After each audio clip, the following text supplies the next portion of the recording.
Literacy is the foundation for lifelong learning.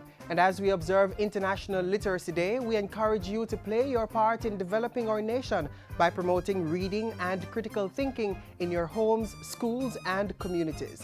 Hello and welcome to another edition of Jamaica Magazine. I'm your host, Arroyo Eubanks. Our show is chock full of useful information. We get the ball rolling with a word of advice, followed by the news.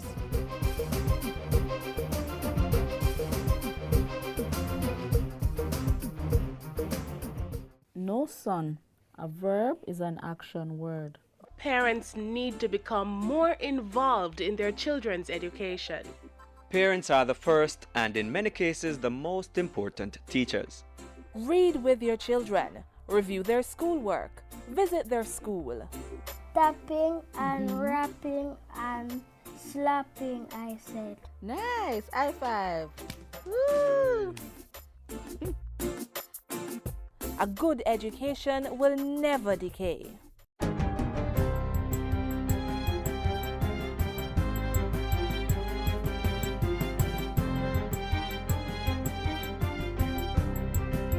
Good day, I'm Tamara McHale and this is your GIS News for Monday, September 8. The tourism sector has registered a 2.4% growth in stopover arrivals for January to July this year when compared to the same period in 2013. While addressing a recent GIS think tank, Tourism and Entertainment Minister Dr. Wickham McNeil said preliminary figures up to August meanwhile were showing a 3.3% growth over last year. July had a record 221,000 stopover arrivals, the largest the country has ever seen in a single month. Minister McNeil said there had been growth from all markets, with significant increase in arrivals from the United Kingdom. And last year, the year after the Jamaica House, we had 4.7% growth. This year, year to date, year to July, our arrivals are up 14%. And if you take it in its perspective, this was following 4 consecutive years of negative growth year on year. He credited the marketing and promotional thrust during the London Olympics in 2012 as the medium which spurred the continuous growth. Cruise arrivals, meanwhile, recorded 7% growth for January to July when compared to the same period last year. The Jamaica Defense Force JDF has ended its active search for the single-engine aircraft that crashed in Jamaican waters last week. On Friday, the plane, which was traveling to Naples, Florida from Rochester in New York, veered off course. The JDF and U.S. authorities tracked the TBM 900 aircraft into Jamaican airspace before it went off radar and crashed in the waters north of Port Antonio Friday afternoon. Both the JDF Coast Guard and the JDF Air Wing were deployed to the search area immediately after the crash, but decided to suspend the search operation Sunday. The decision was made based on continual reassessment of the situation, including the reduced probability of finding the passengers or aircraft, which crashed in an area with depths of 1,500 to 2,000 meters. The action also follows the United States Coast Guard's earlier decision to withdraw from the search efforts after determining that the probability of success or the likelihood of any survivors was minimal. It is believed the plane had 3 passengers on board, including U.S. developer Lawrence Glazer and his wife Jane. The Ministry of Health has responded to reports that there are many persons who believe that they are infected by the chikungunya virus, but whose cases are not counted in its official numbers.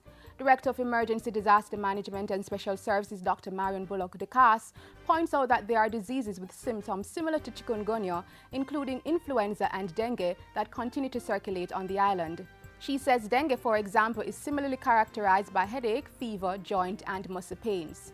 Both dengue and chikungunya are spread by the Aedes aegypti mosquito.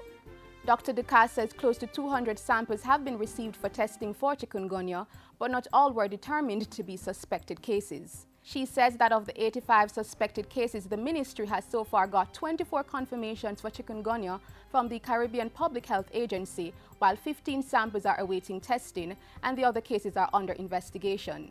She adds that for the period June to August 2014, the virology lab at the University of the West Indies received 184 samples, and of the 164 so far tested, only 1 was positive for chikungunya. Meanwhile, up to August 23, there had been 160 suspected cases of dengue fever, of which 13 were laboratory confirmed. Symptoms of chikungunya include high fever, joint pains, mainly in the hands, wrists and ankles and other joints, headache, muscle pain, and a rash. The Office of the Children's Registry is encouraging Jamaicans to continue reporting cases of child abuse. In a recent press briefing, the OCR revealed that more persons had been reporting incidents of suspected or known cases of child abuse. OCR Registrar Greg Smith said between January and December 2013, the registry received 11,018 reports, 26% more than 2012. Of the reports received, 8,679 represented children who were abused or reported for the first time to the registry. Of this amount, 57% were girls, 41% boys, while the gender for the remaining 2% was not specified. Neglect was the most reported form of abuse, representing 48% of all reports. As the Jamaica Anti-Doping Commission pushes to meet the revised World Anti-Doping Code, which takes effect on January 1, 2015, it has ramped up its public education campaign. In addition to increased presence on social media platforms, JADCO's Executive Director Carey Brown says the Commission has begun anti-doping workshops with junior and senior athletes in conjunction with the J3As across the island. The Commission also recently unveiled a new website. The project was completed over a period of 4 months at a cost of US $6,500. We are certain that the athletes and athlete support personnel will benefit extensively from our website, and as we strive to improve communication with our target audience, we welcome your feedback. And finally, there has been a call for media practitioners to practice responsible journalism in the reporting of sensitive matters. JADCO's board chairman R. Danny Williams made the call, pointing out that the media play a critical role in the success or demise of Jamaica's sporting tradition. Do not get me wrong. I'm not asking you to report anything but the truth. But in doing so, I beg you to remember that we all have a crucial role to play to ensure that brand Jamaica is protected and that our athletes continue to be respected and emulated on the international scene. In the meantime, Mr. Williams reports that JADCO has added 4 new staff members and has secured partnerships with the local and international partners as it continues to improve its operations. And that's it for JIS News Today. I'm Tamara McHale. Thanks for watching.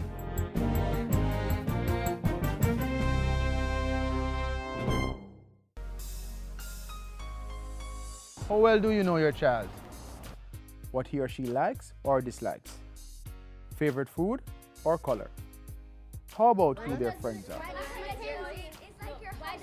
Make the time. Get to know your child. It helps to build their relationship.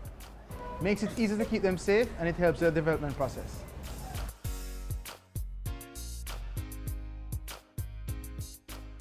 Cabinet ministers are no doubt getting ready to pay their last respects at the funeral for their colleague, the late Agriculture Minister Roger Clark.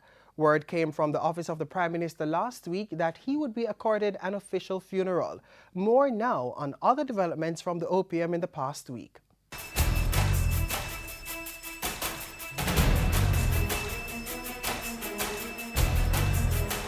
Jamaica Defense Force suspends search for aircraft which crashed off Portland coastline Friday. Jamaica on track to meet revised World Anti-Doping Code and official funeral for Roger Clark. With your Jamaica House Weekly, I'm Simone Wolfe. The Jamaica Defense Force has called off the search for 3 missing persons who were on board a U.S. aircraft which went down off the coast of Portland Friday afternoon. In a release, the JDF said the search was called off based on the reduced probability of finding the passengers or aircraft. The decision was made based on continuous reassessment of the situation and the likelihood of them finding the aircraft, which crashed in an area with depths of 1,500 to 2,000 meters. The small private plane is reported to have been traveling from Rochester in New York, heading for Naples in Florida when it veered off course. Word came last week that the late Minister of Agriculture and Fisheries, Roger Clark, would be accorded an official funeral. In a statement, the Office of the Prime Minister said the funeral would take place this Saturday, September 13, at the St. George's Church in Savannah Lamar, Westmoreland. The service is scheduled to begin with tributes at 10:30 a.m. Interment will follow at Williams Field in the parish. Minister Clark died on August 28 in the American state of Florida. His body is to return to the island this Wednesday, September 10. In the meantime, condolence books were opened last week for persons wishing to pay tribute to the late minister. Last week, former Prime Minister P.J. Patterson and current members of the cabinet were among persons who turned up to sign the condolence book at the People's National Party headquarters in Kingston. A condolence book is also open to the public at the Ministry of Agriculture and Fisheries at Hope Gardens from 10 a.m. to 3 p.m. each day. The Jamaica Anti-Doping Commission, JADCO, announced Thursday that it was making progress in its efforts to update its rules to meet new requirements set to take effect next year. The announcement came at a press conference held to update the nation on its activities over the past year. JADCO's Executive Director, Kerry Brown, said they were working to meet the requirements of the revised World Anti-Doping Code, which takes effect on January 1, 2015. And we will keep the lines of communication open to ensure that all our stakeholders are fully aware of the changes. We are confident that with the input from our stakeholders at home and abroad, Jamaica's anti-doping program will be one to emulate. Under the revised code, there will be longer periods of ineligibility for cheats, and athlete support personnel and entourage who breach anti-doping rules will be sanctioned. In addition, athletes will be punished if they miss 3 tests or fail to file drug samples within a 12-month period. There will be increased focus on the prevention and value-based education, as well as changes to the therapeutic use exemptions, mutual recognition arrangements. There will be greater emphasis on the use of investigation and intelligence gathering in the day-to-day operations of anti-doping organizations. The new code also incentivizes cooperations by persons who are accused of committing anti-doping violations. From January to July 2014, the Commission conducted 122 in-competition and 95 out-of-competition tests.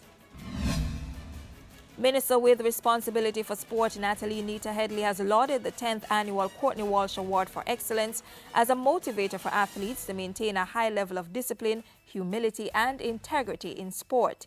In a statement read by Paulette Mitchell, project manager at the Chase Fund, Minister Nita Headley said the award was about far more than performances. It is recognition of sustained excellence on and off the field of play. In fact, this award celebrates our role models, male and female. The people whom you would not only celebrate on your television sets or from the stands, but persons whom you would love to invite over for dinner. The minister's message was read as nominations opened for the Courtney Walsh Award for Excellence.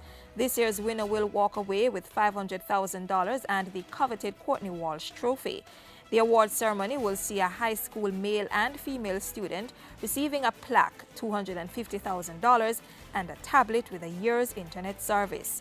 Nominations for the awards can be dropped off at the Chase Fund's Grenada Crescent Kingston office no later than September 19. And this past week, Prime Minister Portia Simpson Miller took some time out to welcome Jacqueline Sharp, President and CEO of Scotia Group. The Prime Minister also met with C&W Communications CEO Philip Bentley in the courtesy room at Jamaica House. And that's it for this week's Jamaica House Weekly. Join us next time for the latest developments at the Office of the Prime Minister.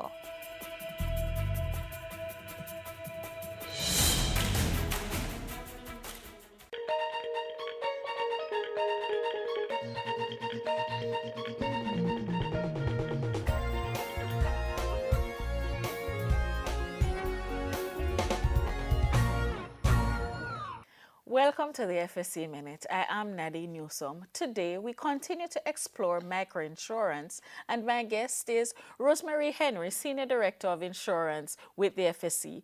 Welcome to the FSC Minute, Rosemary. Thank you, Nadine.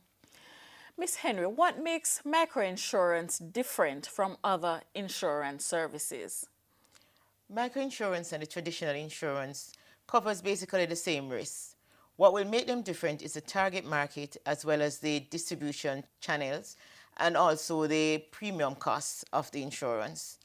Currently, the distribution channels is the main driver in the cost of traditional insurance. Insurance, however, need to be both accessible and affordable to be able to reach the target market of the low-income earners, and therefore insurance companies will have to get creative about using other methods other than sales agent to be able to bring this product to the market. So what will be required for the FSC to allow the conduct of microinsurance services in Jamaica? The FSC is currently working with insurance companies who want to bring the product to the market now in the current legislative framework. However, in order to be able to get the distribution channels approved and for them to be able to use other methods besides sales agents and brokers, the FSC will need to make changes to its current insurance legislation. And this we're currently working on. I noticed that you mentioned distribution channel again. What are the changes that are expected to happen as it relates to the distribution of insurance? Microinsurance promote the concept of accessibility. The target market must be able to easily access these products. It therefore means, as I indicated before, that the insurance companies will have to look at other ways to distribute the product besides using sales agents and brokers. They will have to make sure that the product is available in the markets that normally the low-income earners would access, such as retail shops, post office, microfinancing companies, credit unions, and we will need to make sure that the legislation can accommodate the registration of these channels. Microinsurance sounds like a product that is really needed in our society. What is the FSC doing to ensure that this is introduced in Jamaica? It is definitely needed, Nadine. And what the FSC has already begun to do is accommodate the sale of this product in Jamaica. And we're now currently working on making the changes to our legislation so that we can further accommodate all the changes that are required to ensure that microinsurance can go to the market at an affordable and accessible manner. Thank you, Ms. Henry. My guest today was Rosemary Henry, Senior Director of Insurance with the FSC. For the FSC Minute, I am Nadine Newsom.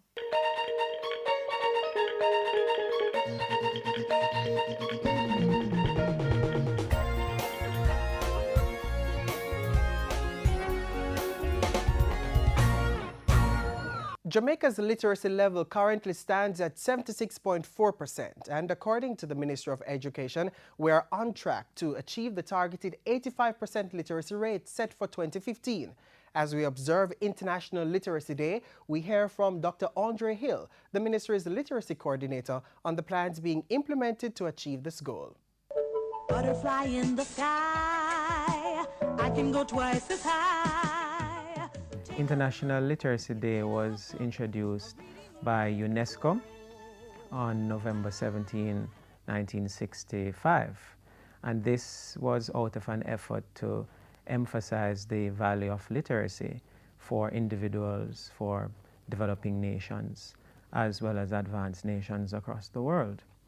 And so every year since that time, nations celebrate on September 8th International Literacy Day. The theme for this year, Literacy and Sustainable Development, we in the Ministry of Education have established a series of activities across the 6 regions to celebrate this event. And we encourage schools and communities and the entire nation to participate in whatever way they can. We actually had 6 events staged in collaboration with teachers' colleges across the region. Take a look, it's in a book, a reading rainbow. The Ministry of Education uses the Grade 4 literacy test to determine literacy rates in our country based on what the Ministry of Education offers in terms of standardized assessment. As of 2013, we are at 76.4%. We are aiming to be at 85% by 2015, which is the national target that was set by the reviewers of our education system in 2004 when they produced the Education Task Force report. We are actually on track to meet the deadline.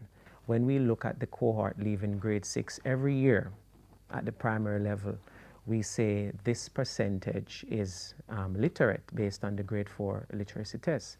Now, the stats as of last year, when we look at the results cumulatively, are actually at 83%, which means that by next year, 2015, we expect that the stats will be more than 85%. when we look at the results cumulatively. It's in a book, a reading rainbow. Well, I always love to tell parents and community members, stakeholders generally, that literacy does not begin in the classroom. Literacy begins in the home. The first teacher of a child is the parent. Spend some time reading to your child, encourage them to take up a book and read, engage them in discussions about what is happening in the society, find help for them if you suspect that they have a learning disorder or challenge, and speak to the classroom teacher. Butterfly in the sky, I can go twice as high. Householders, business people, school administrators, protect yourself and your children from the chikungunya virus. Be on the alert. Help control the mosquito population. Chikungunya is a virus transmitted by the Aedes aegypti mosquito, which breeds in and around your home, workplace, and school. Destroy breeding sites. Empty old tires and all other containers where water can settle. Bore holes in old cans. Cover water drums and garbage cans. Wash flower pots and vases and clean pet dishes regularly. Protect yourself from mosquito bites. Cover your body as much as possible and use mosquito repellent containing DEET. And if you're experiencing symptoms of chikungunya, a sudden high fever, headache, rash, nausea, pain, stiffness, or severe joint pains, see your doctor or go to the nearest health center.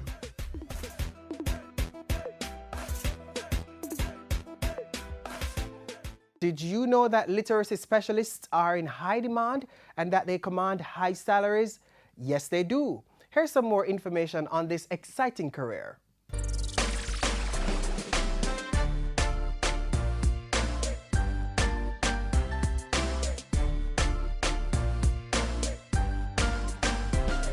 Sound!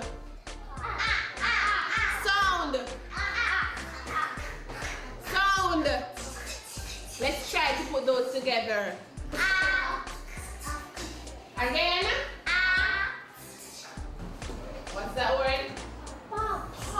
Call that word. Pops. Call the word. Pops. This word says pops. All right. Michina Colson is a school-based literacy coordinator for the Ministry of Education. Oh, this is my passion. And that is usually the case for just about everyone who pursues this particular career path. You have to be committed. You have to be patient. To treat with reading problems is not easy, right? But you have to be committed to the task. A literacy specialist, sometimes called a reading specialist, is an educator who helps students develop their literacy skills. And we talk about literacy skills, we're talking about writing, oral language or speaking, listening, and critical thinking. You take a clinical approach to teaching. So there you treat with the difficulties, reading difficulties, writing difficulties, and all of that. We work on the words and then we go to the actual reading. So it's a step-by-step process. I also use the guided reading where I would read along with them. I would guide them into reading. We also have those students who are performing above, and so the job of the literacy specialist is to provide enrichment programs so you know how to treat with those students as well. We tie in with the regular classes through consultation as well as through observation of what the children are doing and so on. He, come on, he forgot. So remember that word from this board. Let's read again. He forgot. Say up. Persons who take on this job are expected to have taken a number of post-secondary courses that focus specifically on literacy or reading education. A bachelor's or master's degree may be necessary. You have different tertiary institutions that you can go. I know the Jamaica University, they have a lot of reading programs, they offer a lot of reading programs, and also degree in literacy in reading. And the University of the West Indies, they also have a bachelor's course in literacy studies and a master's course as well, and you can do that face-to-face or online. And I think Monique Teachers College, they have a literacy program there as well. As long as the school or program you choose is accredited, your certification should also work in other countries. But you need to, however, learn the culture of the places that you go to, because with literacy, you have to really teach it according to culture. And locally or overseas, there is a solid demand for literacy specialists. Yes, there are. And the schools, especially the primary schools and even high schools, they have a high demand for literacy specialists. Earning potential is also good, with local jobs attracting as much as 7-figure salaries and comparable numbers overseas. So it's very lucrative. So that I can give back really to my community, to my area, to in whatever way I can. And this is my little way of doing that. First and foremost, I have a passion. I have a love for reading, a passion for literacy. I love to help people. I love to help students.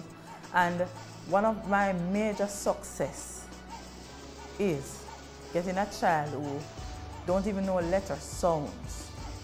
And at the end of a year or at the end of even 6 months, that child can read even a paragraph, and that is satisfying for me. This word says what? Fox. This word says fox. That's 2 animals already we see in the story, right? Good job. Wow.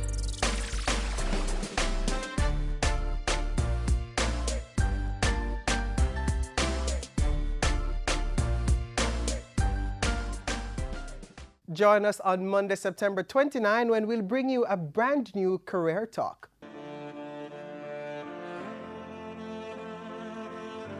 Your hurricane preparedness starts even before you're into the aspect of your hurricane watch, hurricane warning, that kind of thing. It starts long before that, where you're, as I said before, you're doing your checks to ensure that you have adequate hurricane straps. From a retrofitting standpoint, you look at pruning of your trees. You look at ensuring that you have adequate supplies, so you don't have a rush on the supermarket. What people normally tend to do, you run on the supermarket when you're hear that we're getting a hurricane, and then you find out you might get there late and there is nothing. Ensure that you have your supplies in hand and you can rotate those supplies. Ensure that you have your medical supplies. There are a lot of persons that are diabetic, with a large population in Jamaica that are diabetic. You have people who suffer from respiratory problems and are asthmatic and stuff like that. Ensure that you always have those supplies. Ensure that your documents are protected. You don't want to end up in a situation where you don't have all your school certificates and you're unable to probably go, when you're going out for an interview, you can't locate them. Ensure that you always have adequate fuel in your car.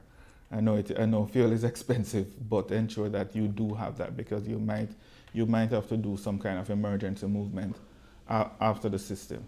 Do your general checks. Ensure that your windows are properly secured, your doors are properly secured. You don't want to have those go. Ensure that you talk to your neighbor and you develop some kind of response activity with your neighbor, because sometimes the first person that will come to your aid is actually your neighbor. So these are some of the things that people should consider before the system.